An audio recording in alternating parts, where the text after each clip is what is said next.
Hello guys, good morning all of you. मैं grade up competitive class से Arun sir. तो आज कमोस्ट 20 करंट अफेयर 10 स्टडीज रसगुल्ले। तो बने रहेंगे शुरू से अंत तक ऑनलाइन क्लासेज में, जो ग्रेड अप कॉम्पिटेटिव क्लासेज की ओर से सुबह 7 बजे आपको डेली दिया जाता है। तो इसी तरह बने रहेंगे आप लोग और शेयर कर देंगे। क्लास स्टार्ट हो गया है, शेयर कर देंगे आप लोग।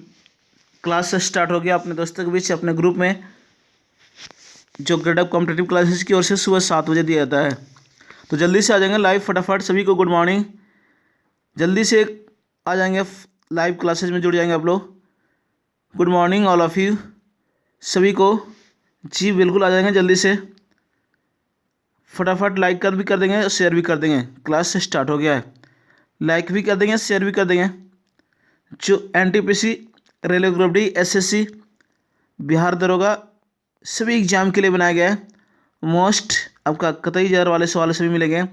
जो NTPC में आपका जो स्टेटिस रसगुल्ले मिल रहा है वो भी लास्ट में आपको मिलेंगे। जी परीक्षा हॉल में नागिन डांस कराने के लिए, तहस नहस करने के लिए। तो बने रहेंगे शुरू से अंत तक, जब तक तोड़ेंगे नहीं, जब तक छोड़ेंगे नहीं। जी बिल्कुल बने रहेंगे शुरू से अंत तक। तो शुरू करते हैं आज का पहला सवाल। फटाफट लाइक कर देंगे। शुरू करते हैं आज का पहला सवाल। क्या हो रहा है? कतई जार वाले सवाल है, सभी मस्ट बनाए गए हैं। तो शुरू से अंत तक बने रहेंगे, बीच में जाएंगे नहीं कि क्लास छोड़कर। जल्दी से आ जाएंगे आप लोग। तो शुरू करते हैं आज का पहला सवाल। क्या हो रहा है? हाल ही में किस शहर को दूसरे विश्व युद्ध की पहली हेरिटेज सिटी के रूप में घोषित किया गया है? ये आपका सवाल है। जी हाल ही में किस शहर को दूसरे विश्व युद्ध की पहली हेरिटेज सिटी के रूप में घोषित किया गया है? ए में विलिंगटन सिटी, बी में वाशिंगटन DC, और सी में न्यूयॉर्क, और डी में पेरिस। तो जल्दी से बता देंगे फटाफट है। आप लोग ऑप्शन से पकड़ सकते हैं। जी बिल्कुल आंसर देते जाएंगे सभी को मिलकर फटाफट। जी पहला का आंसर आपको ए होगा। विलिंगटन सिटी को आपका दूसरे विश्व युद्ध की पहली हेरिटेज सिटी के रूप में घोषित किया गया है। जी बिल्कुल याद रखेंगे, जो अमेरिका में स्थित है विलिंगटन सिटी को द्वितीय विश्व युद्ध की पहली हेरिटेज सिटी के रूप में घोषित किया गया है। जी अब पूछिएगा सवाल कि 2 सितंबर 2020 को द्वितीय विश्व युद्ध की आपका कौन सी वर्षगांठ मनाया गया? तो 75वीं वर्षगांठ मनाया गया। जी बने रहेंगे 2 सितंबर 2020 को जो द्वितीय विश्व युद्ध की जो आपका वर्षगांठ मनाया गया, 75वीं वर्षगांठ मनाया गया। बिल्कुल याद रखें, कतई जार वाले सवाल है, मोस्ट है, पूछते रहता है एग्जाम में हमेशा, तो याद रखेंगे। और आपका द्वितीय विश्व युद्ध के समय अमेरिका के राष्ट्रपति फ्रैंकलिन डी रूजवेल्ट, याद रखेंगे फ्रैंकलिन डी रूजवेल्ट द्वितीय विश्व युद्ध के समय आपका अमेरिका के राष्ट्रपति थे। बिल्कुल याद रखेंगे इस तरह। तो आपका आंसर 1 का ए होगा, वेलिंगटन सिटी। अब पूछिए वर्ल्ड हेरिटेज डे कब मनाया जाता है? तो 18 अप्रैल को। विश्व विरासत दिवस पूछेगा, वर्ल्ड हेरिटेज कब मनाया जाता है? 18 अप्रैल को मनाया जाता है। जी मास्ट है, कतई जार वाले सवाल है, याद रखेंगे। तो 1 का ए आंसर हुआ। चलते नेक्स्ट दूसरे नंबर सवाल पर। और द्वितीय विश्व युद्ध मालूम होगा आपका, जो 1939 1945 तक द्वितीय विश्व युद्ध में 61 देश भाग लिया था। जी बिल्कुल याद रखेंगे। चलते नेक्स्ट दूसरे नंबर सवाल पर। दूसरा सवाल क्या है? आयुष संजीवनी एप्लीकेशन की शुरुआत किस मंत्रालय द्वारा शुरू की गई है? ये आपका सवाल है। आयुष संजीवनी ऐप है, एप्लीकेशन है, इसकी शुरुआत किस मंत्रालय द्वारा की गई है? ये आपका सवाल है। ए में आयुष मंत्रालय द्वारा, बी में स्वास्थ्य एवं परिवार कल्याण मंत्रालय द्वारा, सी में मानव संसाधन विकास मंत्रालय द्वारा, एवं और डी में आपका राष्ट्रीय आपदा प्रबंधन प्राधिकरण द्वारा। तो जल्दी से बता देंगे इसका आंसर फटाफट सभी को मिलकर। जी प्रश्न में ही आंसर आपको छिपा हुआ, इस तरह आप पकड़ सकते हैं बिल्कुल फटाफट। तो 2 का आंसर ए हुआ, आयुष मंत्रालय द्वारा। जी याद रखेंगे, जो आपका शुरू किया गया 7 मई 2020 को आयुष मंत्रालय द्वारा आयुष संजीवनी ऐप की शुरुआत की गई। जी याद रखें, इस ऐप के माध्यम से लगभग 50 लाख लोगों के डाटा एकत्रीकरण का लक्ष्य रखा गया है। जी याद रखेंगे, 50 लाख लोगों के डाटा एकत्रीकरण का लक्ष्य रखा गया है इस ऐप के माध्यम से। जी बिल्कुल याद रखेंगे। तो आपका 2 का ए आंसर हुआ, आयुष मंत्रालय द्वारा। चलते हैं नेक्स्ट तीसरे नंबर सवाल पर। जी जल्दी से फटाफट आप लोग शेयर कर दें। क्लास स्टार्ट है ग्रेड अप कॉम्पिटेटिव क्लासेस की ओर से। जी मोस्ट 20 करंट अफेयर 10 स्टडीज रसगुल्ले मिलेंगे। तो बने रहेंगे शुरू से अंत तक। फटाफट लाइक भी कर देंगे, शेयर भी कर देंगे। सभी को गुड मॉर्निंग एक बार फिर से। जी जो लेट आए हैं फटाफट है आप लोग शेयर कर देंगे। तीसरे नंबर सवाल, प्रवासी रहित मित्र नामक मोबाइल ऐप किस राज्य से संबंधित है?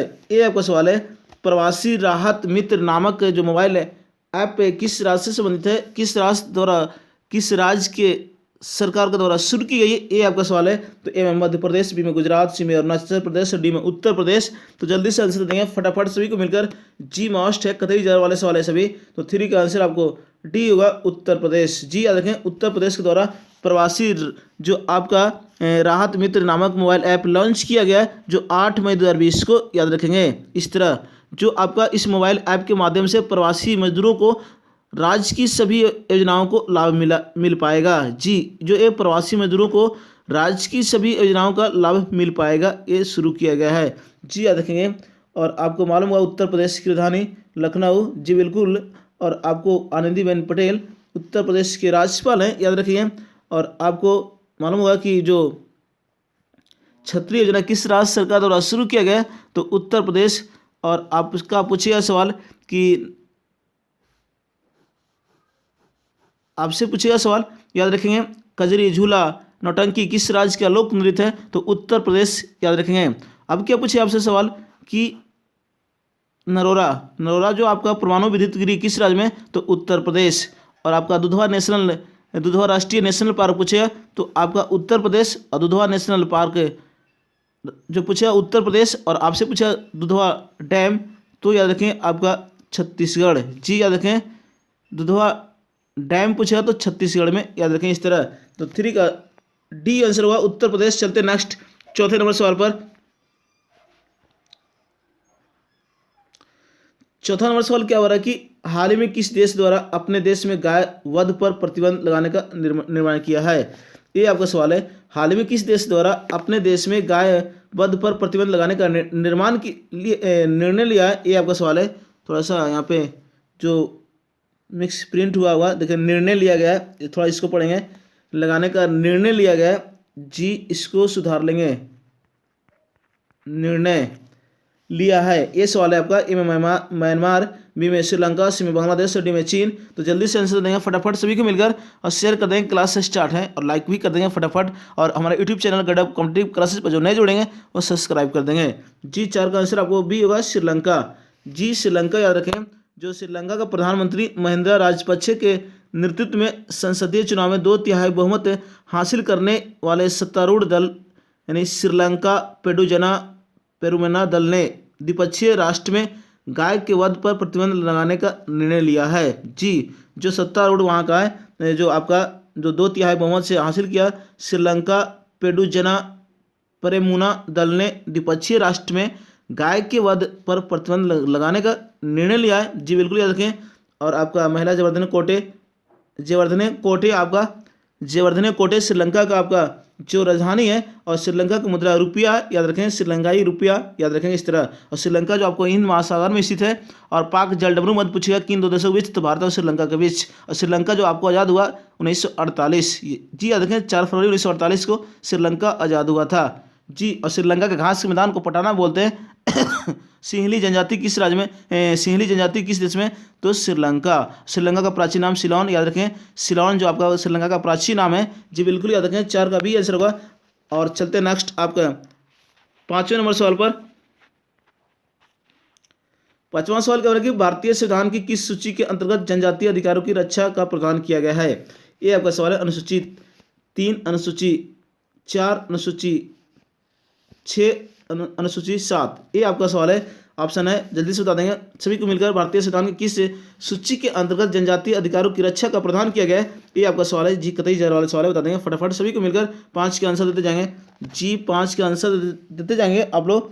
ये आंसर आपको 5 का सी होगा, अनुसूची 6 के तहत। जी, भारतीय संविधान किस सूची के अंतर्गत जनजातीय अधिकारों की रक्षा का प्रावधान किया गया है? तो अनुसूची 6। जी बिल्कुल याद रखें। अगर आपसे पूछे कि हाल ही में किस राज्य को, जी हाल ही में किस राज्य को, यानी पूर्वोत्तर राज्य की कौन सा जो है ना, जिसको आपको भारतीय संविधान की 6ठी अनुसूची के तहत राज्य को शामिल करने का प्रस्ताव पारित किया गया है? जी, ये पूछा सवाल, हाल ही में कौन सी राज्य को जो आपका भारतीय संविधान की 6ठी अनुसूची के तहत राज्य को शामिल करने का प्रस्ताव पारित किया गया है? तो याद रखें आपका अरुणाचल प्रदेश। जी याद रखें, कतई जार वाले सवाल है। जी याद रखें, अरुणाचल प्रदेश को प्रस्ताव पारित लाया गया है जो आपको शामिल करने के लिए 6ठी अनुसूची में। जी याद रखेंगे, जो आपका जनजातीय क्षेत्रों में प्रशासन के लिए संविधान के आपका असम, मेघालय, मिजोरम की अनुसूची जो छठा में स्थान प्राप्त है, असम, मेघालय, मिजोरम को जो आपको छठी अनुसूची में शामिल है जी, उन्हीं के स्थान पर जो इन्हीं अरुणाचल प्रदेश राज्य को शामिल करने का प्रस्ताव लाया गया है जी, बिल्कुल याद रखें। तो 5 का सी आंसर होगा जी। कतई ज़रा वाले सवाल है। अगर आपसे पूछ दे कि जो भारत में 28 राज्य, 8 केंद्र शासित प्रदेश, तो अनुसूची कौन सा बोलता है, तो अनुसूची 1 बोलता है, याद रखें। और 2 में आपको वेतन जी, याद रखें 2 में आपको वेतन सभी पदाधिकारी, प्रधानमंत्री, राष्ट्रपति, उपराष्ट्रपति सभी का वेतन जो दिया जाता है अनुसूची 2 के तहत। और अनुसूची तीसरे के तहत जो शपथ दिलाया जाता है जी, राष्ट्रपति, सुप्रीम कोर्ट के मुख्य न्यायाधीश, आपका उपराष्ट्रपति सभी जो शपथ लेते हैं, यानी विभिन्न पदाधिकारी जो शपथ लेते हैं अनुसूची 3 के तहत जी, बिल्कुल याद रखें। और अनुसूची 4 क्या बोलता है कि राज्यसभा का सीटों का आवंटन जी, राज्यसभा का सीटों का आवंटन ये अनुसूची 4 बोलता है। और 8वीं अनुसूची में 22 भाषाओं का उल्लेख किया गया है जी। कतई जहर वाला सवाल है। 8वीं भाषा में आपका 8वीं अनुसूची में 8वीं अनुसूची में 22 भाषाओं का उल्लेख किया गया है जी। और आपको 9वीं अनुसूची पूछेगा, भूमि सुधार अधिनियम जो संविधान में प्रथम संशोधन हुआ था, जो 9वीं अनुसूची में शामिल किया गया है जी, बिल्कुल याद रखेंगे। और आपका 10वीं अनुसूची दल बदल, बिल्कुल। 11वीं अनुसूची पंचायती राज, 12वीं अनुसूची आपका नगर पालिका से जी, बिल्कुल याद रखेंगे इस तरह। तो 5 का आपका सी होगा। चलते हैं नेक्स्ट आपका 7वें नंबर सवाल पर जी। बने रहेंगे शुरू से अंत तक। बाबा के पिटारे में मोस्ट कतई जार वाले सवाल मिलेंगे सभी जी, कतई तहस नहस करने वाले सभी सवाल हैं, तो बने रहेंगे शुरू से अंत तक। आप फटाफट लाइक कर देंगे और शेयर कर देंगे। क्लास स्टार्ट है, ऑनलाइन क्लासेज जो ग्रेड ऑफ कॉम्पिटिटिव क्लासेज की, और सुबह 7 बजे दिया जाता है। 6ठे सवाल का बड़ा, हाल में किस राज्य सरकार द्वारा संपत्ति क्षति दावा अधिकार के गठन हेतु मंजूरी प्रदान की है? हाल ही में किस राज्य सरकार द्वारा संपत्ति क्षति दावा अधिकरण के गठन हेतु मंजूरी प्रदान की है? ए में महाराष्ट्र सरकार द्वारा, बी में बिहार सरकार द्वारा, सी में गुजरात सरकार द्वारा, डी में उत्तर प्रदेश सरकार द्वारा। जल्दी से बता देंगे सभी को मिलकर, फटाफट यहाँ पे जी बता देंगे सभी को। तो आपका आंसर हुआ उत्तर प्रदेश सरकार द्वारा। 6 का डी आंसर हुआ जी, बिल्कुल। 6 का आपका डी हुआ आपका जो हाल ही में उत्तर प्रदेश सरकार द्वारा जो आपका संपत्ति क्षति दावा अधिकरण के गठन हेतु मंजूरी प्रदान की है जी। 6 का डी बिल्कुल सही जवाब सभी का। फटाफट आंसर देते जाएंगे आप लोग जी। अब यानी करने का मतलब आपका उत्तर प्रदेश के मुख्यमंत्री द्वारा राज्य के लखनऊ तथा मेरठ में संपत्ति क्षति दावा अधिकरण के गठन हेतु अगस्त 2020 में मंजूरी प्रदान की गई है जी, याद रखें। और ऐसा करने वाला उत्तर प्रदेश भारत का प्रथम स्थान राज्य बना है जी, बिल्कुल। जो आपको संपत्ति क्षति दावा अधिकरण गठन करने वाला भारत का पहला राज्य कौन सा है बना है आपका, तो उत्तर प्रदेश बना है जी, बिल्कुल। प्रथम राज्य मिला है इसको, प्रथम राज्य बना है। कतई जहर वाले सवाल है, याद रखेंगे। तो आपका 6 का डी आंसर हुआ। चलते हैं नेक्स्ट आपका 7वें नंबर सवाल पर।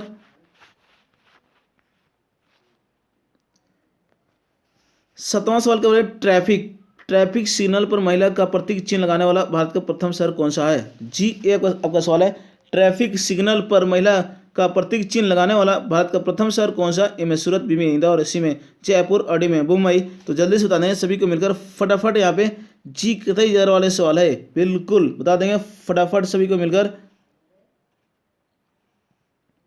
जल्दी से बता देंगे सभी को जी। 7 का आंसर, 7 का डी होगा मुंबई आंसर, बिल्कुल। ट्रैफिक सिग्नल पर महिला का प्रतीक चिन्ह लगाने वाला भारत का प्रथम शहर कौन सा बना है? मुंबई जी। 7 का डी आंसर हुआ। महाराष्ट्र की राजधानी है मुंबई, बिल्कुल याद रखें।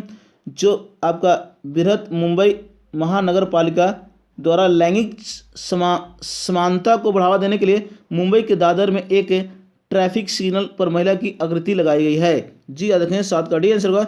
और आपको आरबीआई का मुख्यालय पूछे मुंबई जी, महाराष्ट्र जी। आपका जो भगत सिंह कोश्यारी हैं महाराष्ट्र का राज्यपाल, और महाराष्ट्र राज्य का गठन 1 मई 1960 को हुआ था। आपका लावनी तमाशा इस नृत्य है कहाँ का? तो महाराष्ट्र का, बिल्कुल याद रखें। और आपसे पूछिएगा जी, बिल्कुल है तारापुर जो आपका परमाणु विद्युत गिरी है वो किस राज्य में? तो महाराष्ट्र में जी, बिल्कुल। अंतर्राष्ट्रीय उद्यान का महाराष्ट्र में। और आपसे पूछेगा सवाल है जी, अंसा नहीं तंसा राष्ट्र आपका अभ्यारण्य पूछेगा महाराष्ट्र में, बिल्कुल याद रखें तंसा, तो महाराष्ट्र में। और आपसे पूछेगा कि जो बम्बे प्रांत को विभाजित करके महाराष्ट्र और गुजरात का राज्य का गठन किया गया था जी। और दक्कन का पठार पूछेगा महाराष्ट्र में स्थित है जी। आपका महाराष्ट्र में दक्कन का पठार जो भारत का सबसे बड़ा पठार है जी, याद रखेंगे। तो आपका 7 का डी आंसर हुआ। चलते हैं नेक्स्ट आपका 8वें नंबर सवाल पर।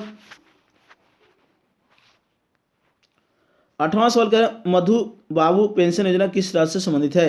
ये सवाल है, मधु बाबू पेंशन योजना किस राज्य से संबंधित है, ये आपके पास आपका सवाल है। तो ए में आंध्र प्रदेश, बी में गुजरात, सी में अरुणाचल प्रदेश और डी में उड़ीसा राज्य। जल्दी से बता देंगे सभी को मिलकर। 8वें नंबर का जी कतई जर वाले सवाल है, फटाफट सभी को बता देंगे।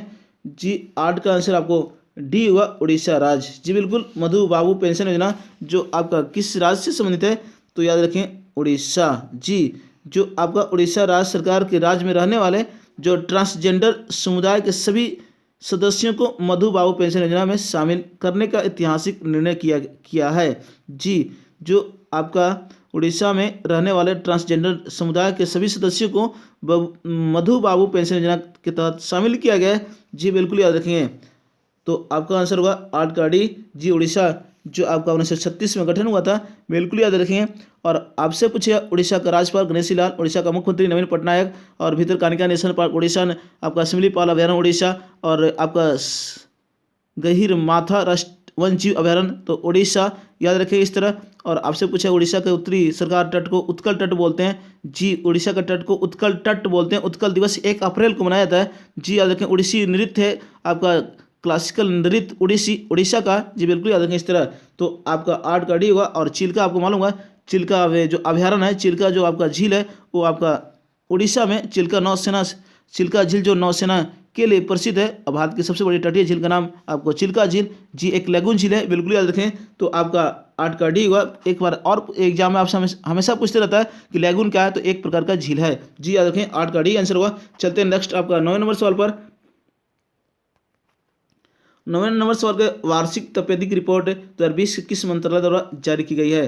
जी ये सवाल है, वार्षिक तपेदिक रिपोर्ट 2020 किस मंत्रालय द्वारा जारी की गई है। ए में मानव संसाधन विकास मंत्रालय, बी में रेल मंत्रालय, सी में वाणिज्य मंत्रालय और डी में स्वास्थ्य एवं परिवार कल्याण मंत्रालय।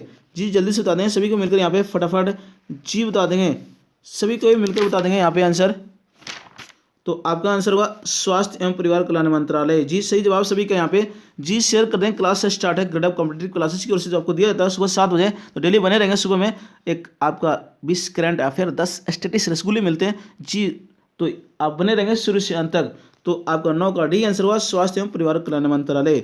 जो आपका 2020 के लिए जो आपका वार्षिक तपेदिक रिपोर्ट 2020 जारी की गई, बिल्कुल याद रखें। इस रिपोर्ट के अनुसार तपेदिक के कुल मामलों में सर्वाधिक मामले 20% मामले में जो केवल उत्तर प्रदेश के हैं। जी इस रिपोर्ट के अनुसार तपेदिक के कुल मामले में सर्वाधिक मामले 20% मामले केवल उत्तर प्रदेश के हैं, बिल्कुल याद रखें। और जिसको तपेदिक यानी टीबी बोलते हैं, ट्यूबरकुलोसिस बोलते हैं, जो आपको बैक्टीरिया द्वारा होता है, बिल्कुल याद रखें, जो फेफड़े को प्रभावित करता है। जी बिल्कुल, माइक्रो ट्यूबरकुलोसिस ये आपका तपेदिक के जीवाणु का नाम है। जी बिल्कुल याद रखें।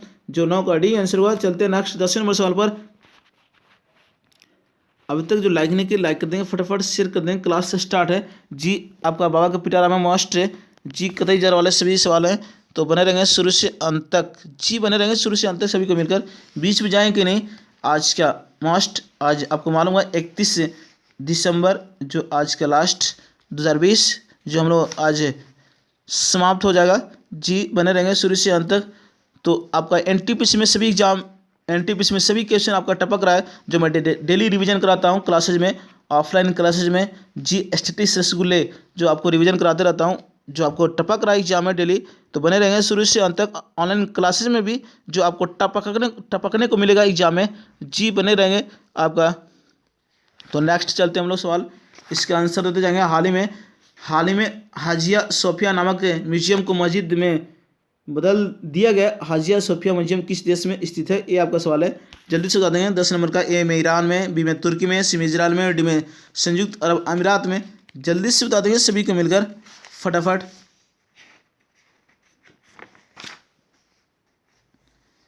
सभी को मिलकर बता देंगे फटाफट।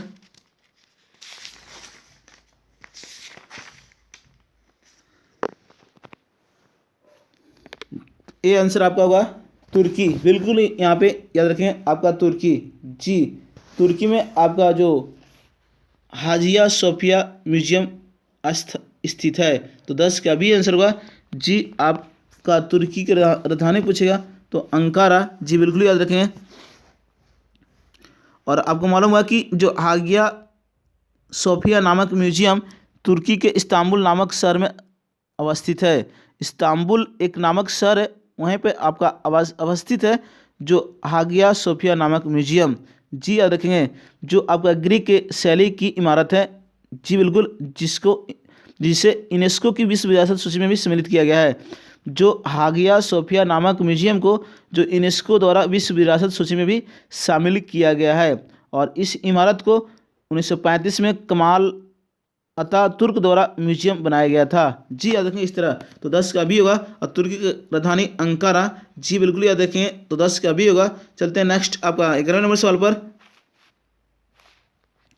11वां सवाल, हाल ही में जारी वैश्विक आपादी स्थिति रिपोर्ट 2020 किसके द्वारा जारी की गई है? ये आपका सवाल है। तो ए में संयुक्त राष्ट्र जनसंख्या कोष द्वारा, बी में विश्व मानवाधिकार संगठन द्वारा, और सी में वैश्विक बौद्धिक संपदा संगठन द्वारा, और डी में विश्व जनसंख्या स्थिरता समूह द्वारा। तो जल्दी से बता देंगे 11 नंबर का फटाफट सभी को मिलकर। जी किसके द्वारा आपका वैश्विक आपादी स्थिति रिपोर्ट 2020 से जो जारी की गई है, ये आपका सवाल है। तो आपका आंसर 11 का ए होगा, संयुक्त राष्ट्र जनसंख्या कोष द्वारा। जी आपका आंसर हुआ ए, 11 का ए आंसर ए होगा बिल्कुल। तो आंसर इस तरह देते जाएंगे आप लोग। जी आराम से आंसर देंगे, सभी ऑप्शन पढ़ने के बाद आप देंगे बिल्कुल। जो हाल ही में जून 2020 में संयुक्त राष्ट्र जनसंख्या कोष द्वारा वैश्विक स्तर पर वैश्विक आबादी स्थिति रिपोर्ट 2020 जारी की गई है। जी याद रखें इस तरह आपका, जो इस रिपोर्ट के अनुसार भारत तथा चीन शीर्ष देशों में शामिल है। जी भारत और चीन शीर्ष देशों में शामिल है इस रिपोर्ट के तहत बिल्कुल। तो 11 का ए आंसर हुआ। चलते नेक्स्ट है, अभी आपको मालूम होगा कि संयुक्त राष्ट्र संघ के महासचिव कौन है? तो एंटोनियो गुटेरेस। संयुक्त राष्ट्र संघ दिवस 24 अक्टूबर को मनाया था और 24 अक्टूबर 1945 को स्थापना हुआ था संयुक्त राष्ट्र संघ बिल्कुल की स्थापना, जो 1945 में सदस्य बना था भारत, और 1971 में भूटान सदस्य बना था संयुक्त राष्ट्र संघ का। तो 11 का ए आंसर हुआ। चलते हैं नेक्स्ट 12वें नंबर सवाल पर। संयुक्त राष्ट्र संघ का मुख्यालय न्यूयॉर्क। जी बिल्कुल याद रखें, न्यूयॉर्क आपका हडसन नदी किनारे है, तो इस तरह याद रखेंगे। और जनसंख्या में अभी प्रथम देश कौन सा है? चीन। भारत का स्थान दूसरा है। जी बिल्कुल याद रखेंगे। चलते हैं 12वें नंबर सवाल पर। आपका समानता पात्रता परीक्षा के केंद्र सरकार द्वारा किस संस्था के निर्माण की अनुमति प्रदान की गई है? ये आपका सवाल है। ए में राष्ट्रीय भर्ती समिति, बी में राष्ट्रीय परीक्षा समिति, और सी में राष्ट्रीय भर्ती एजेंसी, और डी में राष्ट्रीय पात्रता बोर्ड। तो जल्दी से बता देंगे सभी को बिल्कुल। यहाँ पे सभी का आंसर मैं देख रहा हूँ, बिल्कुल सही जवाब 12 नंबर का, बिल्कुल वेरी गुड आंसर सभी का। समानता पात्रता परीक्षा के लिए केंद्र सरकार द्वारा किस संस्था के निर्माण की अनुमति प्रदान की गई है? तो आपका राष्ट्रीय भर्ती एजेंसी। जी 12 का सी आंसर होगा। जी कई जा वाले सवाल है CET, याद रखें CET आपका जो राष्ट्रीय भर्ती एजेंसी, आपका 12 का सी, जो समानता पात्रता परीक्षा के लिए जो अनुमति प्रदान की गई है, जो आपका 19 अगस्त 2020 को केंद्रीय मंत्रिमंडल द्वारा समानता पात्रता हेतु राष्ट्रीय भर्ती एजेंसी की स्थापना की मंजूरी दी गई है। तो याद रखें, राष्ट्रीय जो आपका भर्ती एजेंसी की स्थापना कब हुई? तो 19 अगस्त 2020 को, बिल्कुल याद रखें।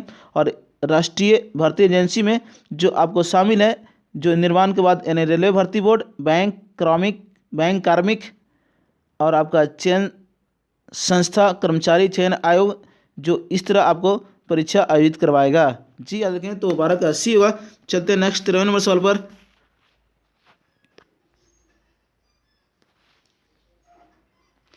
13वां सवाल क्या हो रहा है कि भारतीय रेलवे द्वारा सुरक्षा हेतु किस ड्रोन के उपयोग की शुरुआत की गई है? ये सवाल है, भारतीय रेलवे द्वारा सुरक्षा हेतु किस ड्रोन के उपयोग की शुरुआत की गई है? ये सवाल है। तो ए में निंजा ड्रोन, बी में सिक्योरिटी ड्रोन, सी में अल्फा ड्रोन, और डी में एक्टिविटी ड्रोन। जल्दी से बता दें सभी को मिलकर यहाँ पे फटाफट सभी को आंसर देते जाएंगे। तो आपका 13 का आंसर ए होगा, निंजा ड्रोन। जी निंजा ड्रोन के द्वारा भारतीय रेलवे द्वारा यानी सुरक्षा हेतु जो निंजा ड्रोन उपयोग की शुरुआत की गई है। तो 13 का ए आंसर होगा, बिल्कुल याद रखें। जो आपका 13 का सी। चलते हैं नेक्स्ट आपका 14वें नंबर सवाल पर। जो अभी तक लाइक नहीं किया लाइक कर देंगे, फटाफट शेयर कर देंगे। क्लास से स्टार्ट है जी, और हमारे यूट्यूब चैनल गड़ा कॉम्पिटेटिव क्लासेस पर जो नए जुड़ेंगे वो सब्सक्राइब कर दें। जी बिल्कुल, जल्द से जल्द आप लोग सब्सक्राइब को बढ़ाएं। तो मैं बिल्कुल डिजिटल बोर्ड पर आऊँगा ऑनलाइन क्लासेज में, और वीडियो के साथ आऊँगा। जी बिल्कुल, कतई जार वाले सभी सवाल मिलेंगे, धुआं करने वाले मिलेंगे पेपर में। जी आपको परीक्षा हॉल में तहस नहस कर देंगे आप लोग। जी जब अब ऑनलाइन क्लासेज लेकर आऊँगा, वीडियो ऑनलाइन क्लासेज, जो आप जल्द से जल्द सब्सक्राइब को 1000 पूरा कीजिए। जी शेयर कीजिए आप लोग जल्दी से, तो मैं आप लोग के बीच में आऊँगा ऑनलाइन वीडियो लेकर। जी बने रहेंगे और डिजिटल के माध्यम से। तो चलते हैं नेक्स्ट 14वें नंबर सवाल पर। हाल ही में चर्चा में रहा अनीता कुंडू का संबंध किस क्षेत्र से है? ये आपका सवाल है। हाल ही में चर्चा में रहा अनीता कुंडू का संबंध किस क्षेत्र से है? तो ए में खेल, बी में राजनीति, सी में अभियान और डी में आपका पर्वतारोहण। तो जल्दी से बता देंगे सभी को मिलकर यहाँ पे। जी आपका किससे संबंधित है? तो पर्वतारोहण। जी याद रखें, हाल ही में चर्चा में रहा अनीता कुंडू का संबंध किस से है? तो पर्वतारोहण। 14 का डी आंसर होगा। जी अनीता कुंडू का संबंध पर्वतारोहण से है। पर्वतारोहण से बिल्कुल इन्होंने नेपाल तथा चीन के रास्तों से माउंट एवरेस्ट को पता करने का प्रथम भारतीय महिला के रूप में श्रेय है। जी यानी इन्होंने नेपाल और चीन के रास्तों से आपका माउंट एवरेस्ट को पता करने का प्रथम भारतीय महिला के रूप में श्रेय है। और अनीता कुंडू का संबंध किस राज्य से? हरियाणा से। बिल्कुल याद रखें, वर्तमान में अनीता कुंडू हरियाणा में सब इंस्पेक्टर के पद पर कार्यरत हैं। जी सब इंस्पेक्टर हैं अभी हरियाणा में, वो अनीता कुंडू बिल्कुल याद रखें जो कार्यरत हैं। और नेपाल और चीन दोनों ओर से 4 बार माउंट एवरेस्ट की चोटी पता करने वाली पहली भारतीय महिला बनी है इन्होंने। जो आपका और इन्हों याद रखें, इन्हें जो आपको तेजनिंग नोर्गे राष्ट्रीय पुरस्कार प्राप्त हुआ है। जी पूछेगा सवाल, तेजनिंग नोर्गे राष्ट्रीय पुरस्कार किन्हें दिया गया? तो आपका अनीता कुंडू को दिया गया है, जो हरियाणा में सब इंस्पेक्टर हैं। बिल्कुल याद रखें। तो 14 का डी होगा। चलते हैं नेक्स्ट आपका 15वें नंबर सवाल पर। 15वां सवाल क्या है? मेजर ध्यानचंद विजय पथ योजना किस राज्य से संबंधित है? ये आपका सवाल है। तो ए में उत्तर प्रदेश, बी मध्य प्रदेश, सी में राजस्थान और डी में महाराष्ट्र। तो जल्दी से आंसर देते जाएंगे, फटाफट सभी को मिलकर आंसर देते जाएंगे। शेयर कर दें, क्लास से स्टार्ट है। जी बिल्कुल। तो जल्दी से आपका जो आपका आंसर होगा, मेजर ध्यानचंद विजय पथ योजना किस राज्य सरकार द्वारा शुरू की गई है? तो 15 का ए आंसर होगा, उत्तर प्रदेश राज्य सरकार द्वारा। जी बिल्कुल सही जवाब सभी का। जी 29 अगस्त 2020 को जो हॉकी के जादूगर मेजर ध्यानचंद के जन्म दिवस पर उत्तर प्रदेश सरकार द्वारा मेजर ध्यानचंद विजय पथ योजना का शुभारंभ किया गया है। जी बिल्कुल याद रखेंगे। और इस योजना का जो उद्देश्य है, जो आपका राष्ट्रीय और अंतर्राष्ट्रीय खिलाड़ियों के घर तक सड़क बनाना। इस योजना का उद्देश्य क्या है? तो राष्ट्रीय और अंतर्राष्ट्रीय खिलाड़ियों के घर तक सड़क बनाना।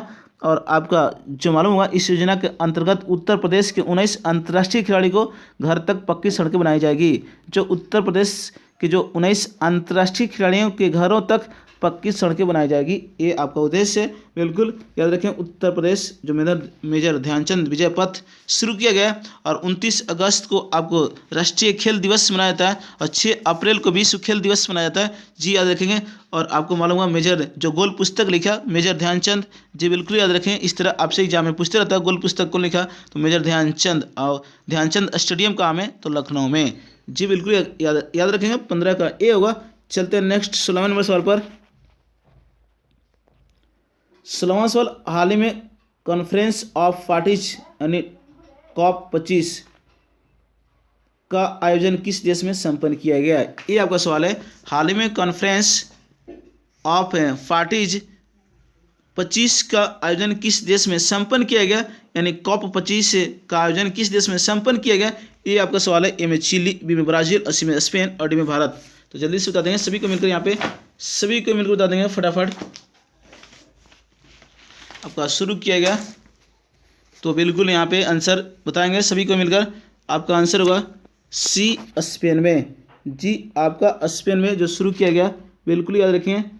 जो अगर पूछे आपसे COP 25 किससे संबंधित है? तो जलवायु परिवर्तन से संबंधित है। जी जलवायु परिवर्तन से संबंधित है आपका COP 25। बिल्कुल याद रखें। जो हाल ही में 2 से 13 दिसंबर 2019 के मध्य आपका COP 25 सम्मेलन का आयोजन स्पेन की राजधानी मैड्रिड में किया गया। जी स्पेन की राजधानी पूछे तो मैड्रिड में किया गया। और इस सम्मेलन में विश्व के 196 देश ने भाग लिया। जी COP जो हुआ आपका, जो कॉन्फ्रेंस ऑफ पार्टीज में कितने सदस्य देश भाग लिया? 196। और याद रखें, जो आपका जलवायु परिवर्तन पर संयुक्त राष्ट्र फ्रेमवर्क सम्मेलन की शुरुआत वर्ष 1995 में जर्मनी की राजधानी बर्लिन में की गई थी। जी जलवायु परिवर्तन पर संयुक्त राष्ट्र फ्रेमवर्क सम्मेलन की शुरुआत वर्ष 1995 में जर्मनी की राजधानी बर्लिन में की गई थी। तो इस तरह याद रखें 16 का सी आंसर होगा। चलते नेक्स्ट 17वें सवाल पर। जी बने रहेंगे शुरू से अंत तक, कतई जार वाले सवाल है सभी। जी 10 स्टडीज रसगुल्ले मिलेंगे। 17वां सवाल, हाल ही में किस देश द्वारा वर्ष 2025 तक कार्बन उत्सर्जन मुक्त होने की घोषणा की गई है? ये आपका सवाल है। तो ए में भारत द्वारा, बी में स्पेन द्वारा, सी में इंडोनेशिया द्वारा, डी में न्यूजीलैंड द्वारा। तो जल्दी से बता दें सभी को मिलकर। जी फटाफट, हाल ही में किस देश द्वारा 2025 तक कार्बन उत्सर्जन मुक्त होने की घोषणा की गई है? ये आपका सवाल है। तो आंसर आपको 17 का डी आंसर होगा। जी न्यूजीलैंड के द्वारा, बिल्कुल याद रखें। और न्यूजीलैंड सरकार द्वारा जो हाल ही में 2025 तक कार्बन उत्सर्जन मुक्त देश होने की घोषणा की गई है। जी बिल्कुल याद रखेंगे। और आपको मालूम है पेरिस समझौते के तहत ग्लोबल वार्मिंग के स्तर को 1.5 डिग्री सेल्सियस तक प्राप्त करने के उद्देश्य से न्यूजीलैंड की संसद द्वारा एक नया कानून पारित किया गया है। जी इस तरह याद रखेंगे। और न्यूजीलैंड की राजधानी वेलिंगटन, न्यूजीलैंड की मुद्रा आपका डॉलर, याद रखेंगे। जी बिल्कुल। और आपको मालूम होगा न्यूजीलैंड ऑस्ट्रेलिया महाद्वीप में स्थित है। और आपका कीवी राष्ट्र जो आपका पक्षी है कहाँ का? न्यूजीलैंड का। जी बिल्कुल याद रखें इस तरह। तो 17 का डी होगा। अब माओरी जनजाति किस देश का? माओरी तो न्यूजीलैंड का है। जी ये भी पूछते रहता है हमेशा, एग्जाम में टपकता है। तो आपका डी होगा। और आपसे क्या पूछेगा? जी याद रखें न्यूजीलैंड, जो आपका 17 का डी आंसर होगा। कैंटेबरी, जी आपसे पूछा कैंटेबरी घास के मैदान किस देश का? तो न्यूजीलैंड का। जो शीतोष्णीय है कैंटेबरी घास के मैदान है किस देश का? तो न्यूजीलैंड का।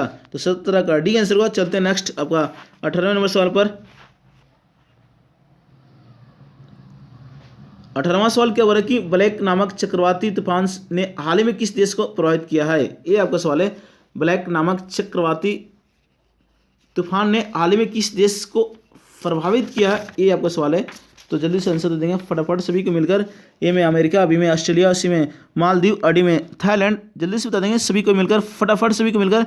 जी आपका आंसर होगा 18 का भी आंसर होगा ऑस्ट्रेलिया। जी ऑस्ट्रेलिया, जी बिल्कुल याद रखें। जो प्रभावित किया है बिल्कुल ब्लैक नामक चक्रवाती तूफान ऑस्ट्रेलिया के तट पर दस्तक की है। जी बिल्कुल याद रखें।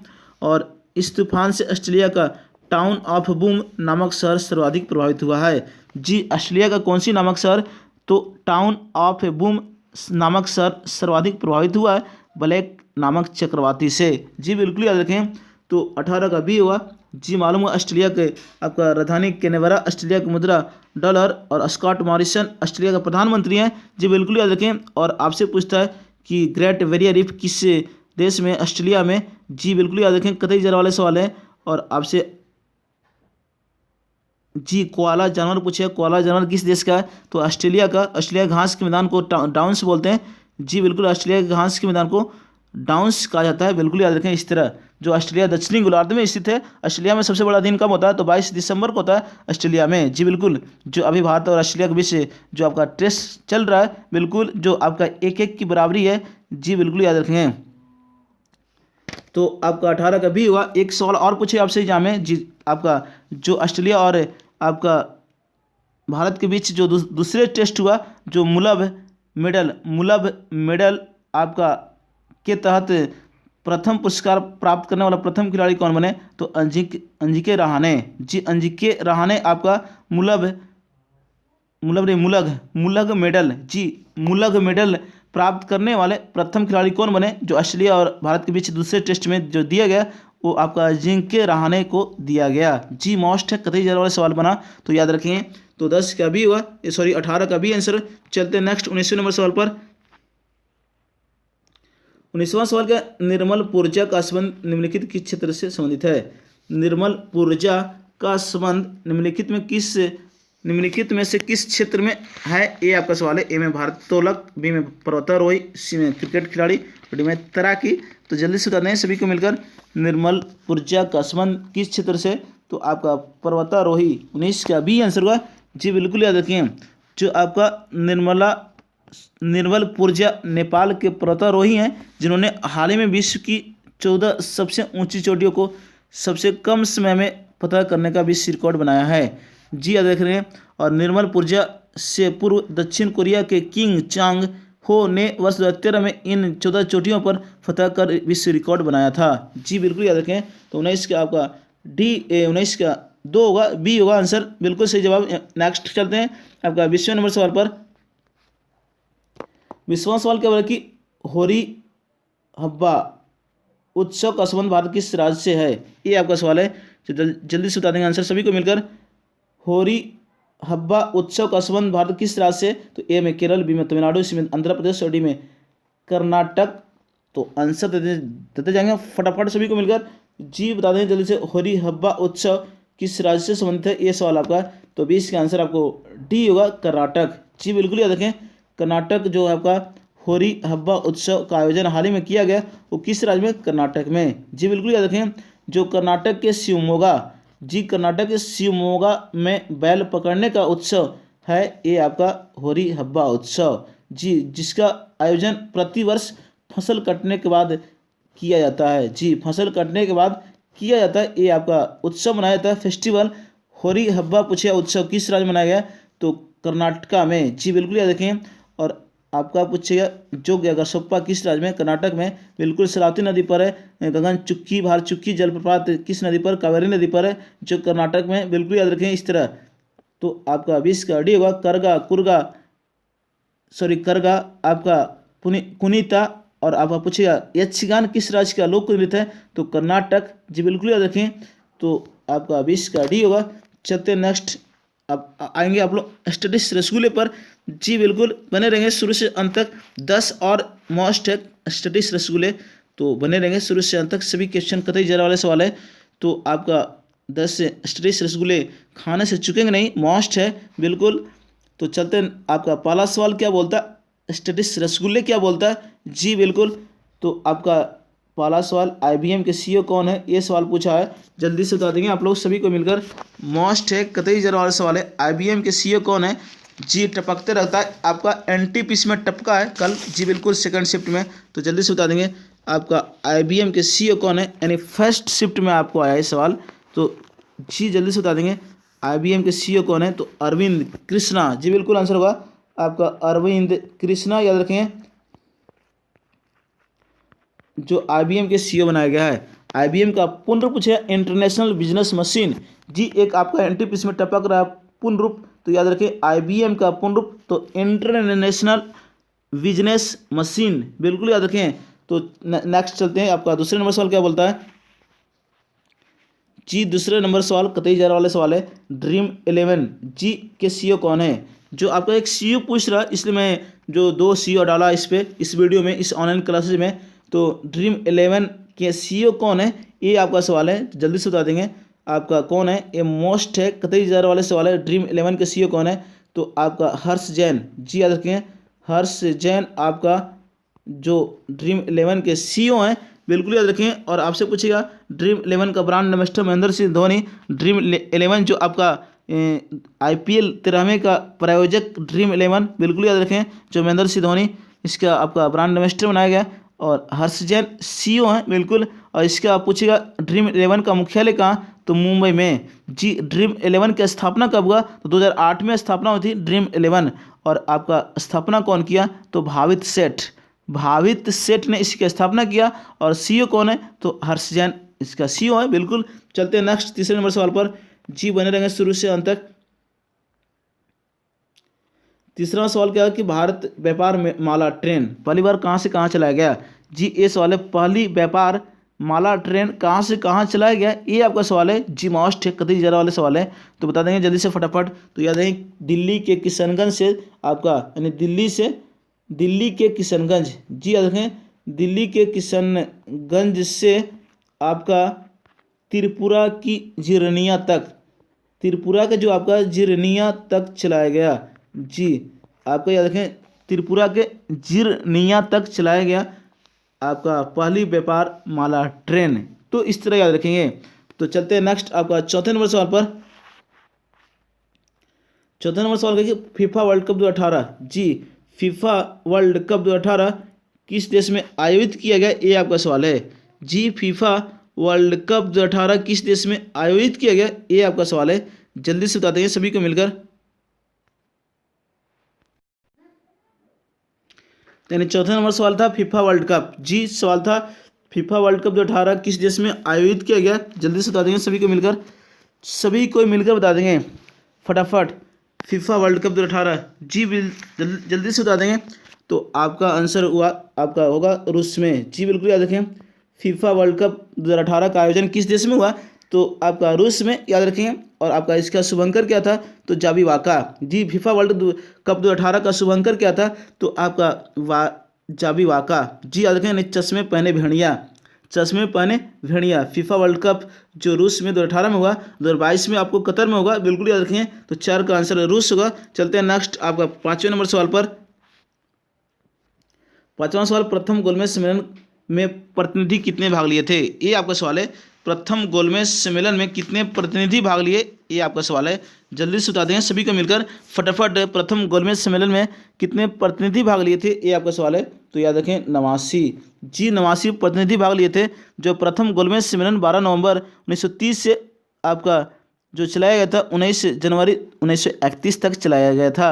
जी 12 नवंबर 1930 से आपका 19 जनवरी 1931 तक प्रथम गोलमेज सम्मेलन हुआ था। उसमें 89 प्रतिनिधि भाग लिए थे। बिल्कुल याद रखें।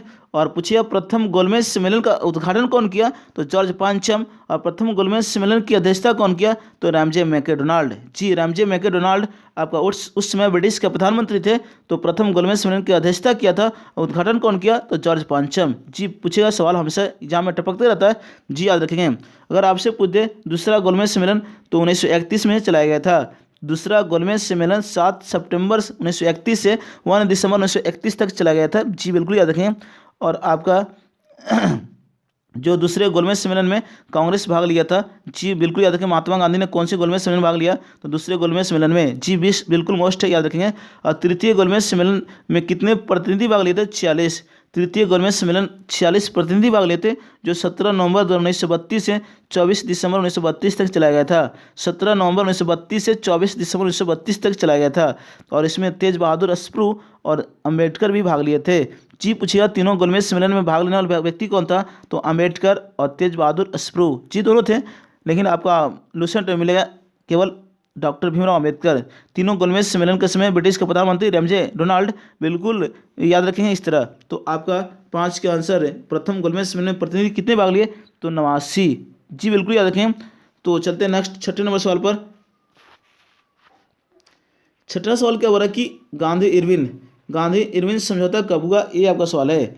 जी गांधी इरविन समझौता कब हुआ? ये कतई जरा वाले सवाल है, हमेशा एग्जाम में टपकता है। तो 5 मार्च 1931। जी याद रखें। आपका 5 मार्च 1931। तो 1931 याद रखेंगे।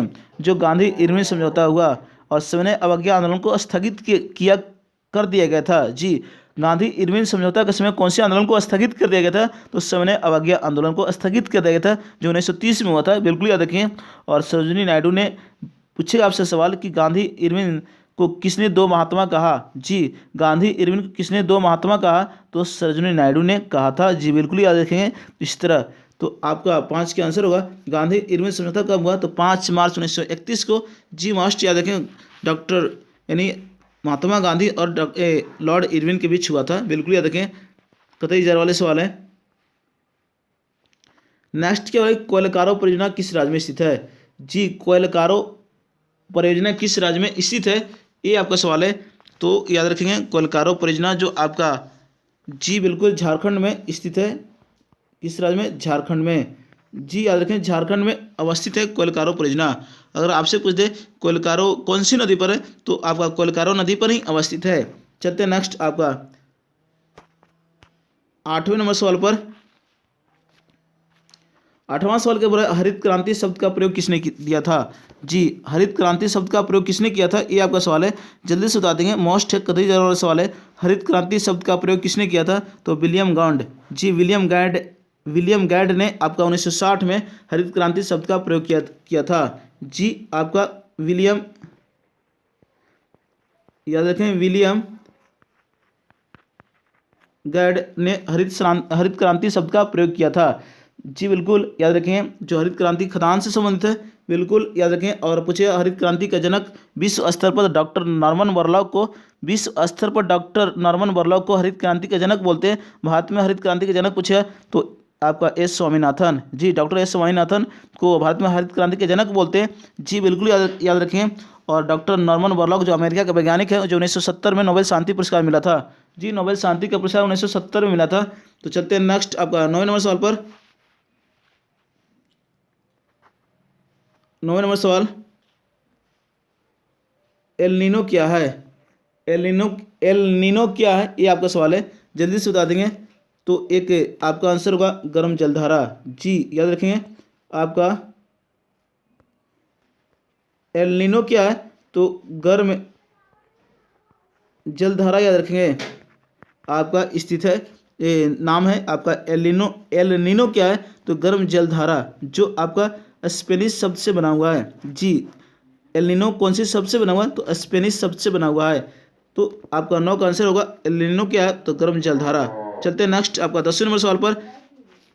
10वां सवाल क्या बोलता है, प्रारूप समिति के अध्यक्ष कौन है? जी, प्रारूप समिति के अध्यक्ष कौन है, तो डॉक्टर भीमराव अम्बेडकर। जी, भीमराव अम्बेडकर आपका बनाए गए हैं आपका प्रारूप समिति के अध्यक्ष। जी, मोस्ट कतई जाने वाला सवाल है, याद रखेंगे प्रारूप समिति के अध्यक्ष। और पूछिए आपका प्रारूप समिति यानी डॉक्ट्रिन ऑफ लैब्स भी बोलते हैं, उसके अध्यक्ष पूछे भीमराव अम्बेडकर। और आपसे क्या पूछिए, संचालन समिति के अध्यक्ष डॉक्टर राजेंद्र प्रसाद, संघ शक्ति समिति के अध्यक्ष पंडित जवाहरलाल नेहरू, और प्रांतीय समिति के अध्यक्ष तो सरदार वल्लभ भाई पटेल। तो इस तरह याद रखिए आपका जी मोस्ट आपको प्रारूप समिति के अध्यक्ष पूछेगा भीमराव अम्बेडकर। तो 10 स्टेटिस रसगुल्ले मिले और आपका 20 करंट अफेयर। तो जरूर बताएंगे कैसा लगा। जी बिल्कुल, सभी को मिलकर लाइक कर देंगे, फटाफट शेयर कर देंगे। जी, सभी को एक बार मिलकर लाइक कर देंगे। कैसा आज का करंट अफेयर और स्टेटिस रसगुल्ले कैसे लगा जरूर बताएं आप लोग, और कमेंट बॉक्स में जवाब दे देंगे। और जल्दी से आप लोग फटाफट एक बार मिलकर सभी को लाइक कर देंगे। जी, और अभी तक जो सब्सक्राइब नहीं किए सब्सक्राइब कर देंगे। जो हमारा YouTube channel grade competitive classes पर जो नए जुड़े हैं वो सब्सक्राइब कर देंगे। जी बिल्कुल, जो भी वीडियो बनाऊँ आपके पास जो नोटिफिकेशन मिलते रहे। तो आज का मोस्ट मिला आपको 10 स्टेटिस रसगुल्ले, 20 करंट अफेयर। कैसा लगा जरूर बताएं आप लोग। और कल फिर मिलेंगे नेक्स्ट आपका। जी, कल फिर मिलेंगे सुबह आपको बिल्कुल। कल का आपका 1 जनवरी 2021 कल शुरुआत हो रहा है आपको बिल्कुल। कतई जरा वाले सवाल मिलेंगे सभी जनवरी से। तो आप लोग से विदा लेता हूँ, फिर मिलेंगे कल। तब तक के लिए आज का दिन आप लोग के लिए मंगलमय हो। हंसते रहिए, फूल जैसा खिलते रहिए, मुस्कुराते रहिए, स्वस्थ रहिए। तो आप लोग से विदा लेता हूँ। जय हिंद, जय भारत, जय ग्रेड कॉम्पिटिटिव क्लासेस, जय बिहार।